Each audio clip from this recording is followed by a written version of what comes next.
Assalamualaikum semuanya. Selamat datang di Mazaya Story, channel yang memberikan kisah nyata dan menarik untuk dibahas. Namun sebelum itu mengklik tombol subscribe terlebih dahulu. Dan jangan lupa untuk menuliskan sholawat di kolom komentar, agar kita mendapatkan syafaat di akhir kelak. Angin malam berhembus kencang di lereng Gunung Sumbing.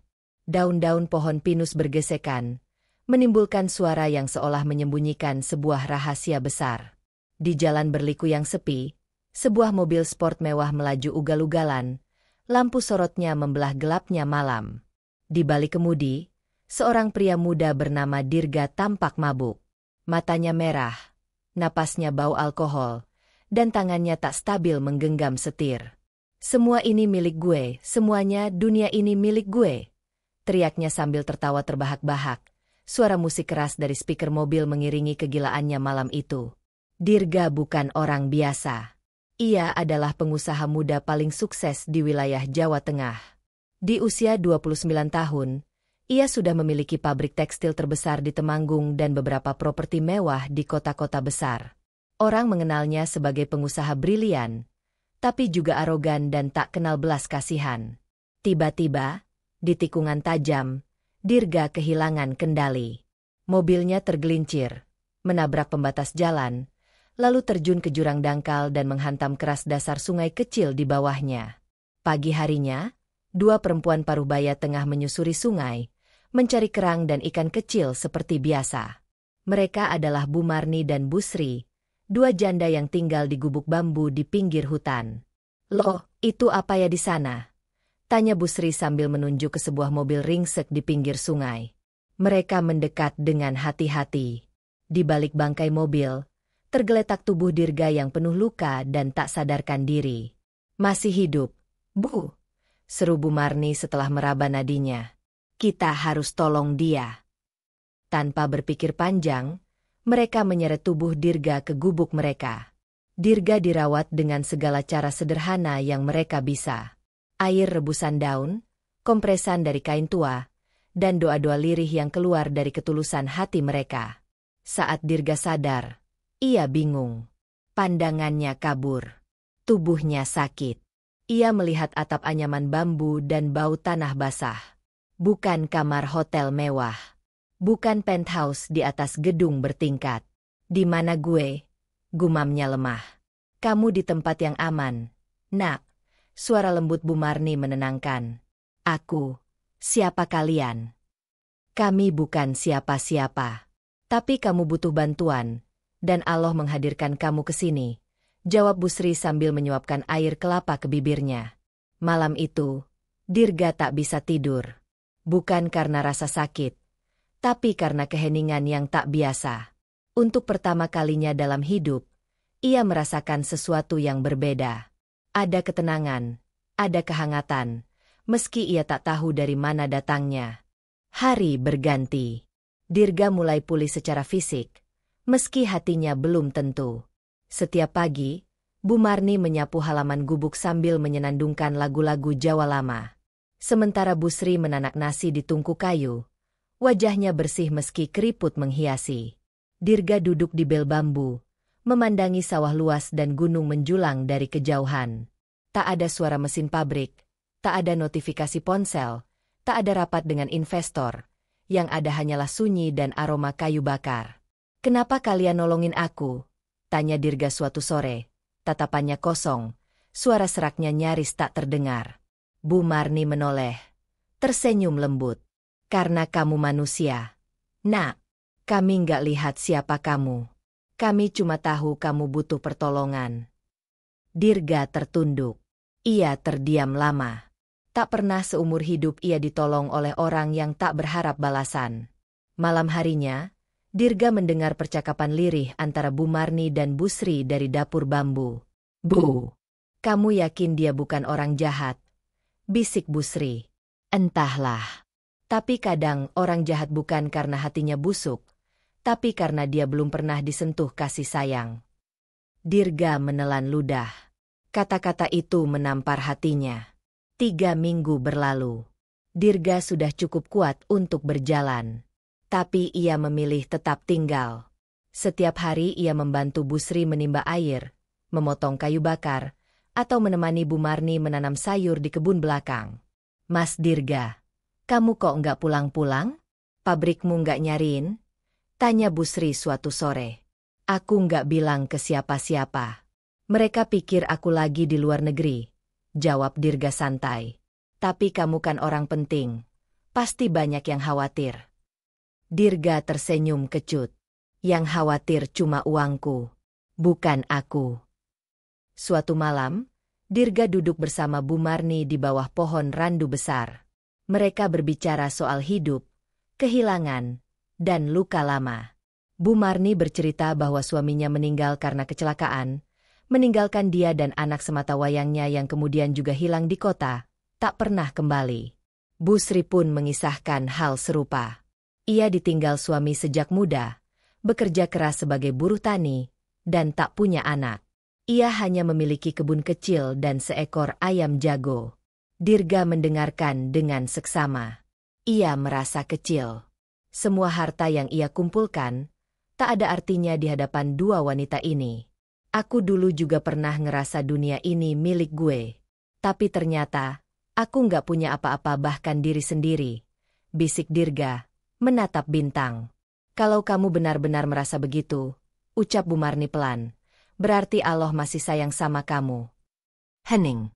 Malam mengendap dengan tenang. Dirga merasakan matanya basah. Bukan karena angin malam, tapi karena ada bagian dari dirinya yang mulai retak. Dan entah kenapa, ia tidak ingin memperbaikinya lagi. Hujan mengguyur desa kecil itu sejak pagi. Tanah becek, udara dingin menusuk tulang.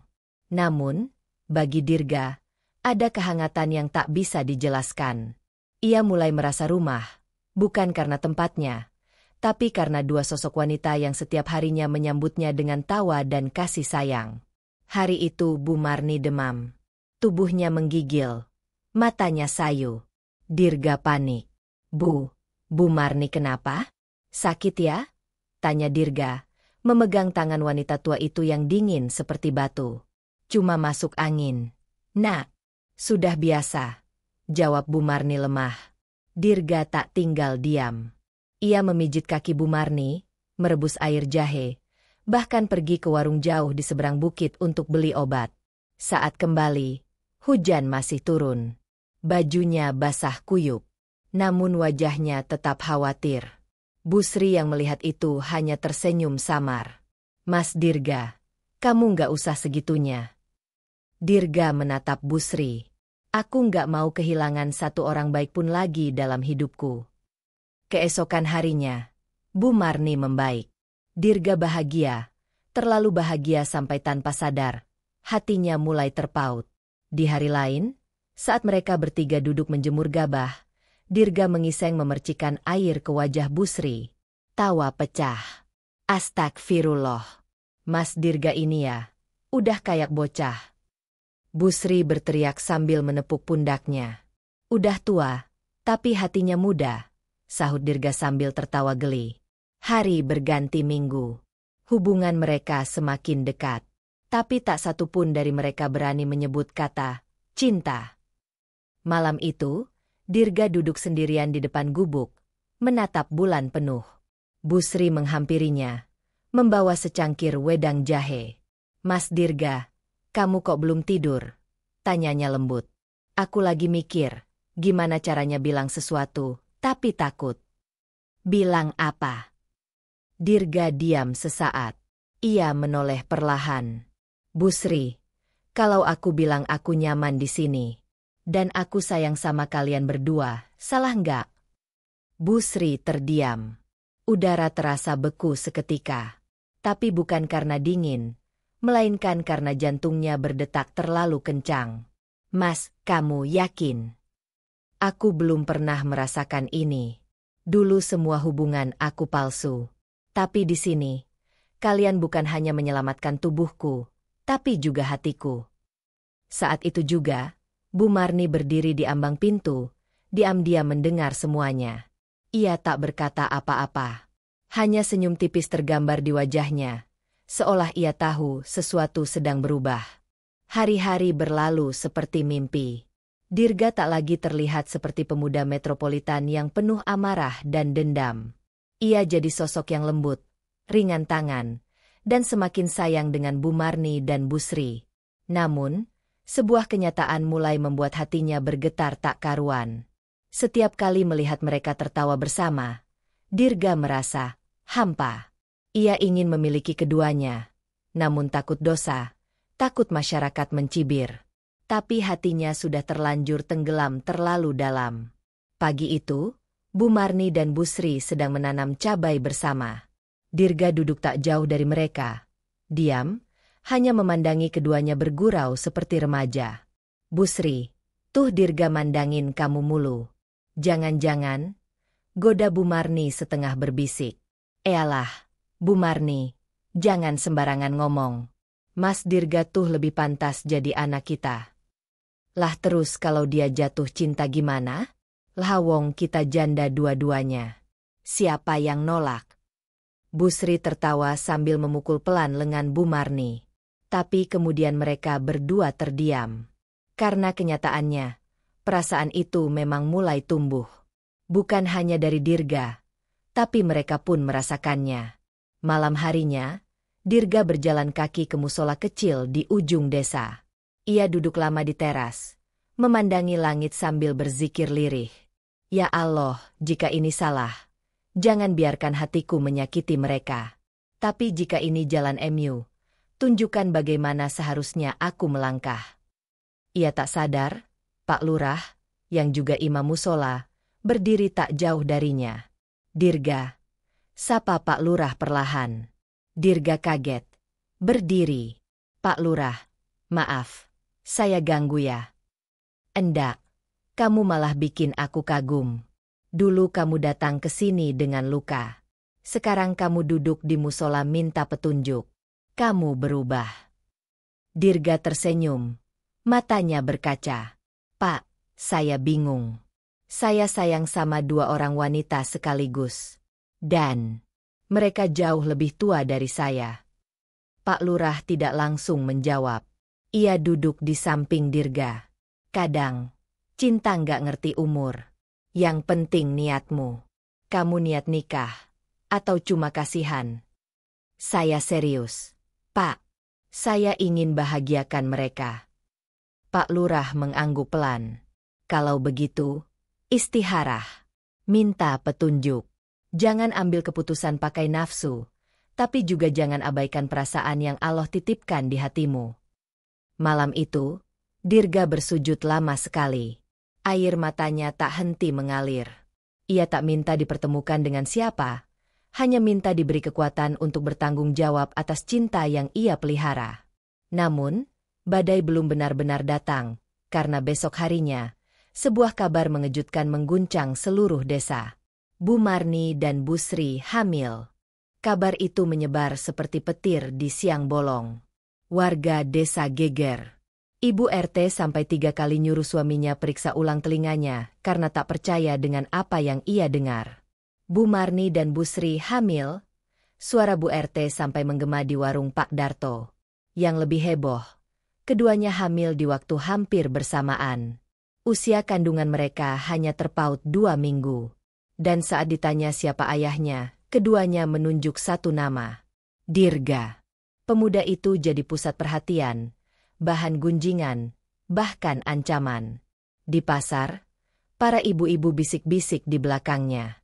Di masjid, sebagian lelaki menatapnya tajam, seolah ia pembawa aib. Pagi itu, Dirga memanggil Bu Marni dan Bu Sri ke rumah kayunya yang sederhana. Wajahnya tegang, keringat dingin mengalir di pelipisnya meski angin desa berembus sejuk. Bu, aku mohon. Kita harus bicara jujur. Aku nggak pernah maksudkan semua ini terjadi seperti ini, ucap Dirga sambil menggenggam tangan mereka. Bu Marni menunduk. Air matanya jatuh tanpa suara. Aku tahu, Dirga, ini salah kami juga. Tapi kamu tahu kan, sejak dulu, kamu udah jadi cahaya di hidup kami. Bu Sri mengangguk. Kami nggak pernah berpikir sejauh ini. Tapi Allah menakdirkan lain. Sekarang bukan soal malu, tapi soal tanggung jawab. Dirga menarik napas panjang. Aku akan nikahi kalian berdua. Keduanya menoleh kaget. Dirga, kamu sadar nggak apa yang kamu ucapkan? Tanya Bu Marni sambil gemetar. Sadar. Aku bukan mau bermain-main. Aku pernah hidup dalam gelap. Dan kalian berdua yang tunjukin aku terang. Sekarang aku harus balas itu. Aku harus jadi lelaki yang bertanggung jawab. Tak lama setelah itu, berita itu sampai ke telinga Pak Lurah. Ia langsung mendatangi rumah Dirga bersama beberapa tokoh masyarakat. Mereka tak main-main. Dirga, kamu ini bikin malu. Kamu tega menghamili 2 wanita tua? Apa kamu nggak punya malu? Bentak Pak RW yang ikut hadir. Dirga berdiri tegak. Matanya tajam. Saya tahu saya salah, Pak. Tapi saya juga nggak akan lari dari tanggung jawab. Saya akan menikahi mereka berdua secara sah, di depan agama dan negara. Pak Lurah mengangkat tangannya, menyuruh semua tenang. Saya lihat anak ini sudah berubah. Dan takdir memang nggak bisa kita tolak. Tapi yang penting sekarang adalah bagaimana Dirga menebus semuanya dengan tanggung jawab. Warga mulai terpecah. Sebagian mendukung, sebagian menolak. Namun satu hal yang tak bisa dibantah, Dirga siap berdiri di depan badai demi mempertanggungjawabkan segalanya. Namun di balik rencana pernikahan itu, sebuah rintangan besar sedang menunggu. Sosok dari masa lalu Dirga, yang tak rela melihat Dirga hidup bahagia akan segera datang, dan membawa kekacauan. Pagi itu langit Sukoharjo mendung. Udara terasa berat. Seakan alam tahu akan datang badai yang tak hanya mengguncang cuaca, tapi juga hati Dirga. Persiapan pernikahan sederhana Dirga dengan Bu Marni dan Bu Sri tengah berjalan. Tenda biru sudah berdiri di halaman rumah. Warga mulai berdatangan, ada yang membantu, ada pula yang hanya menonton sambil bergumam sinis. Namun satu mobil hitam berhenti di depan gang sempit. Seorang pria turun dengan langkah mantap. Wajahnya keras. Ada luka lama di pipinya. Matanya menyimpan dendam. Dia adalah Reno, mantan rekan Dirga saat masih tenggelam dalam dunia kelam. Reno bukan hanya tahu masa lalu Dirga, tapi juga menyimpan satu rahasia besar yang bisa menghancurkan semuanya. Dirga, kamu pikir bisa sembunyi di desa bau tanah ini? Gumamnya sambil melangkah menuju rumah Dirga. Sementara itu, di dapur belakang, Bu Sri sedang memasak sambil tersenyum, ditemani Bu Marni yang menata bunga. Dirga sendiri sedang duduk di ruang tamu, ditemani Pak Lurah yang datang mengecek persiapan akad. Namun suara langkah sepatu keras menghentikan semuanya. Dirga, teriak Reno dari luar. Dirga menoleh cepat, matanya membesar. Reno. Warga langsung menoleh, sebagian mengenali sosok itu dari cerita lama. Pria yang dulu sering datang dengan motor gede, membawa Dirga pergi berhari-hari tanpa kabar. Aku tahu kamu di sini. Keluar, kita selesaikan semua. Teriak Reno, suaranya menggelegar. Dirga keluar perlahan, menatap Reno dengan mata teduh namun waspada. Aku udah nggak di dunia itu. Nomor. Aku hidup baru sekarang. Reno tertawa sinis. Hidup baru? Sama 2 janda? Hahaha, kamu ini lucu juga, Dir. Tapi jangan lupa, kamu masih utang satu hal padaku. Dirga mengepal tangan. Aku tahu, tapi sekarang bukan waktunya. Biar aku lunasi semuanya. Tapi jangan ganggu keluargaku. Keluarga? Hah, kamu pikir mereka tahu kamu dulu nyaris membunuh seseorang atas namaku? Seketika suasana hening. Warga menatap Dirga. Bu Marni dan Bu Sri yang baru keluar langsung pucat. Apa maksudnya, Dirga? Tanya Bu Sri pelan. Dirga menunduk, lalu menatap semua dengan mata berkaca. Benar. Aku pernah jadi orang paling gelap. Aku pernah hampir bunuh orang karena uang, karena dendam. Tapi sejak aku masuk desa ini, aku belajar jadi manusia. Dari kalian semua. Reno maju 2 langkah, tapi Pak Lurah menghadangnya. Kamu nggak punya urusan di sini. Kalau mau selesaikan, kita selesaikan secara hukum. Reno mendengus, menatap Dirga dengan penuh benci. Kau akan menyesal, Dirga. Aku akan bongkar semua, satu persatu. Dirga berdiri tegak. Aku nggak takut masa laluku. Tapi aku nggak akan biarkan kau hancurkan masa depanku. Reno pun pergi, namun ancaman itu menggantung seperti awan gelap. Hari pernikahan tinggal 2 hari lagi, dan Dirga harus menghadapi bukan hanya pandangan masyarakat, tapi juga hantu dari masa lalunya. Hari itu akhirnya datang. Matahari pagi menyinari pekarangan rumah Busri yang telah dihias dengan sederhana namun anggun. Kursi-kursi plastik tertata rapi, meja saji penuh dengan makanan tradisional khas Jawa Tengah. Aroma tumpeng, ayam ingkung, dan wajik menguar, membuat perut siapapun keroncongan. Namun di balik segala persiapan itu, hati Dirga tetap tak tenang. Bayangan Reno masih membayangi. Ancaman akan membongkar masa lalunya seakan menjadi bom waktu yang bisa meledak kapan saja. Bu Marni menggenggam tangan Dirga pelan. Mas, kalau kamu memang punya masa lalu, aku nggak akan pergi. Asal kamu jujur dan sudah berubah, aku tetap di sini, ucapnya lembut. Busri menyusul, duduk di sisi Dirga. Iya, aku juga. Kita semua pernah jatuh, Mas Dirga. Tapi yang penting, kita mau bangkit dan gak nyakitin orang lain lagi. Dirga mengangguk pelan, matanya berkaca. Aku beruntung dipertemukan sama kalian. Tak lama kemudian, Pak Lurah dan Ustadz datang. Warga sudah ramai berkumpul. Semua tampak menunggu prosesi akad nikah yang tak biasa. 2 janda menikah dengan 1 pria. Tapi tak ada satupun yang memandang aneh. Justru wajah mereka penasaran dan haru. Tepat saat ijab kabul hendak dimulai, sebuah mobil hitam berhenti lagi. Reno. Tapi kali ini, dia tak datang sendiri. Seorang pria tua keluar dari dalam mobil, dengan tongkat di tangan. Wajahnya familiar bagi Dirga. Pak Darto. Itu adalah pria yang dulu pernah menjadi korban kebrutalan Dirga saat masih dalam dunia hitam.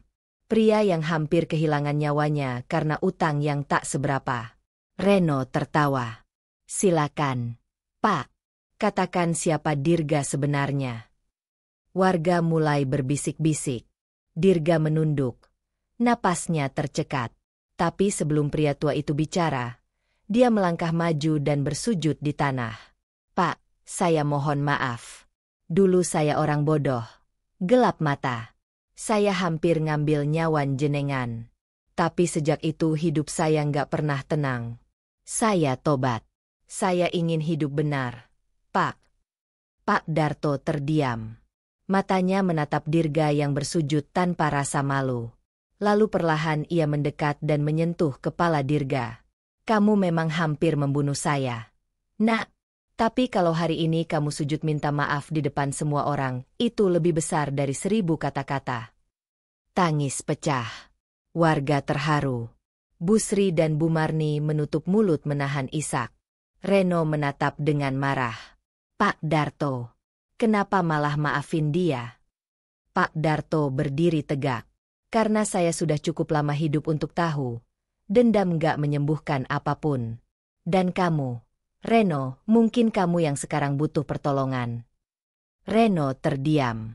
Wajahnya bingung, seperti kalah oleh sesuatu yang tak bisa dia pahami. Ustadz pun melanjutkan prosesi. Ijab kabul berlangsung sakral. Dirga menggenggam tangan Ustadz. Suara gemetar namun mantap. Aku nikahi Busri dan Bu Marni, dengan mahar sederhana dan niat lillahi ta'ala. Satu demi satu, ucapan sakral terucap. Warga bersorak. Sebagian menangis. Akhirnya, Dirga sah menjadi suami dari 2 perempuan yang pernah dianggap tak berharga, namun kini menjadi cahaya hidupnya. Setelah prosesi, Pak Lurah naik ke atas panggung kecil. Warga sekalian, hari ini kita bukan cuma saksikan pernikahan, tapi juga saksi perubahan. Dirga dulunya gelap, kini jadi terang. Jangan lihat masa lalunya, tapi lihat apa yang dia bawa untuk kampung kita. Dirga memeluk istrinya, Bu Marni di kiri, Busri di kanan. Di hadapan masyarakat yang dulu memandang sinis, mereka berdiri sebagai keluarga baru yang tak sempurna, tapi saling melengkapi. Dari kejauhan, Reno menatap mereka. Tak lagi dengan benci, tapi bingung. Ia melangkah pergi, meninggalkan masa lalu yang perlahan memudar.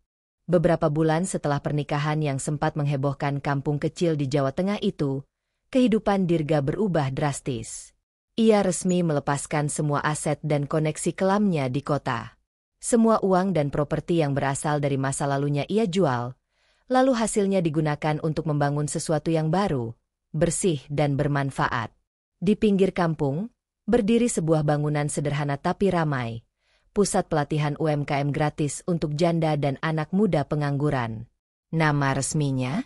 Rumah Harapan Busri dan Bu Marni. Di tempat itu, para janda yang selama ini terpinggirkan diajari membuat kue kering, menjahit, hingga berdagang online. Anak-anak muda diajarkan desain grafis, servis HP, dan keterampilan yang bisa menghasilkan uang. Bu Marni mengajar membuat sabun organik. Busri menjadi mentor dalam menjahit dan menyulam. Sedangkan Dirga? Ia keliling, mencari donatur dan perusahaan besar untuk bantu modal bahan produksi warga. Setiap minggu, Dirga juga membuka forum terbuka. Di sana ia bercerita jujur tentang masa lalunya. Tentang betapa ia menyesal, dan bagaimana ia belajar dari dua janda sederhana yang mampu menyelamatkan jiwanya. Aku bukan siapa-siapa kalau bukan karena istri-istriku, ucapnya sambil tersenyum kepada hadirin yang menyimak. Salah satu peserta forum, seorang anak muda bernama Yayan, bertanya pelan. Bang Dirga, apa nggak takut masa lalu itu terus menghantui? Dirga mengangguk pelan, lalu tersenyum. Takut. Tapi lebih takut lagi kalau aku nggak pernah berubah. Takut kalau Allah kasih kesempatan, tapi aku sia-siakan. Tepuk tangan bergema. Reno, yang dulu sempat menjadi ancaman, kini justru menjadi staf pelatih di bidang keamanan. Ia datang ke Dirga suatu malam, mengaku menyesal, lalu minta kesempatan. Gue nyerah. Gak. Dunia gelap itu kosong. Gue cuma iri karena lo bisa keluar. Sekarang, ajarin gue caranya jadi orang bener. Dirga memeluknya. Itu artinya, lo baru aja lahir sebagai orang baru, Ren. Hubungan mereka membaik. Tidak mudah, tapi terus diperbaiki. 3 tahun berlalu. Di suatu pagi yang hangat, terdengar suara riuh anak-anak kecil berlari di halaman Rumah Harapan. Bu Marni dan Busri masing-masing menggendong bayi mungil berusia hampir 2 tahun. 2 bayi hasil cinta dari pernikahan mereka dengan Dirga. Keduanya terlihat begitu bahagia. Tidak ada lagi cemoohan dari warga. Justru setiap minggu banyak tamu dari luar kota datang untuk belajar dan meneliti keberhasilan kampung tersebut dalam membangun kehidupan dari luka dan kejatuhan. Pak Lurah duduk santai di depan rumah. Ia tersenyum melihat pemandangan itu semua. Siapa sangka, janda 2, mantan preman 1 justru jadi cahaya buat kampung ini. Semua orang kini tahu bahwa tak ada manusia yang terlalu rusak untuk diperbaiki. Dan bahwa cinta yang tulus, disertai tekad berubah, bisa menyelamatkan siapapun dari kelamnya masa lalu. Setiap manusia pasti pernah melakukan kesalahan, namun Allah Maha Penerima Taubat. Selama hati masih mau berubah dan berjuang menjadi lebih baik, maka jalan kebaikan akan selalu terbuka. Sebagaimana firman Allah dalam Al-Quran. Katakanlah, wahai hamba-hambaku yang melampaui batas terhadap diri mereka sendiri, janganlah kalian berputus asa dari rahmat Allah. Sungguh, Allah mengampuni dosa-dosa semuanya. Sungguh, Dialah yang Maha Pengampun, Maha Penyayang. Quran Surat Az-Zumar 53. Cerita ini adalah fiktif, ditulis dengan gaya seolah-olah nyata agar mudah dicerna dan dinikmati. Tujuannya bukan sekadar hiburan, tapi agar bisa mengambil hikmah dan pelajaran hidup dari setiap adegannya. Terima kasih telah menonton dan mengikuti cerita ini sampai akhir. Kalau kamu merasa cerita ini bermanfaat dan menyentuh hati, silakan like, komentar, dan subscribe agar kami semakin semangat menghadirkan kisah-kisah penuh makna lainnya. Sampai jumpa di cerita berikutnya.